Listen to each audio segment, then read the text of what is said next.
there is no contradictions in the Bible, as some would make you believe or want to make you think that the Bible is contradictory and it confuses itself.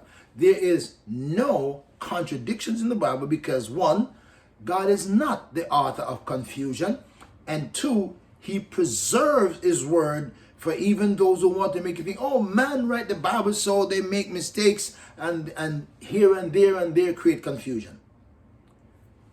The problem that people have in interpreting the Bible and trying to teach you the Bible is that, number one, they don't know who the text is talking about. They don't really know what the text is talking about. They don't know why the event takes place, and they don't know sometimes where it takes place. They don't know the historical and the prophetical and even the cultural aspect of what the Bible is teaching. And so there are many people who run to the Bible, grab a verse, and use that verse to fit their own theory.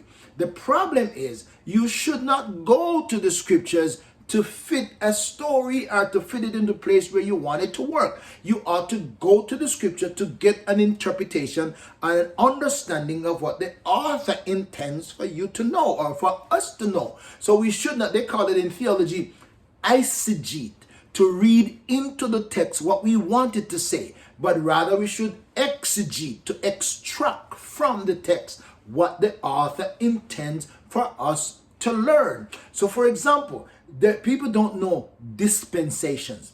They don't know culture. They don't know history. And so we grab a verse and fits it into our culture. That's number one.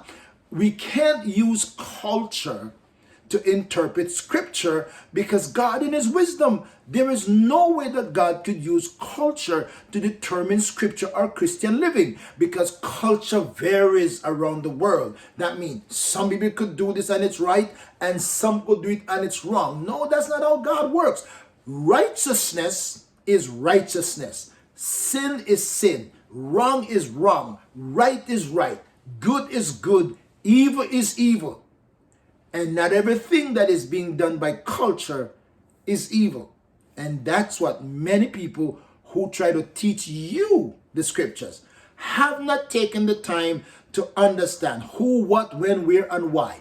What's the dispensation? What the culture? Was it an issue that the writer, the prophet, or the apostle was addressing? Or was that something decorative for the universe? Those things are important when we are trying to interpret and understand scriptures. I'm going to have a lot more to say about Bible text interpretation and also the reason why man would not write the Bible if he could have written it, and the reason why man would not have written the Bible if he could have or wanted to. There's a lot more to come. So I encourage you, my friends, to subscribe to my YouTube channel and hit the bell so you can be notified when I go live or when I bring another video, because I have a series coming up that I want to address some of these issues. So follow and stay connected.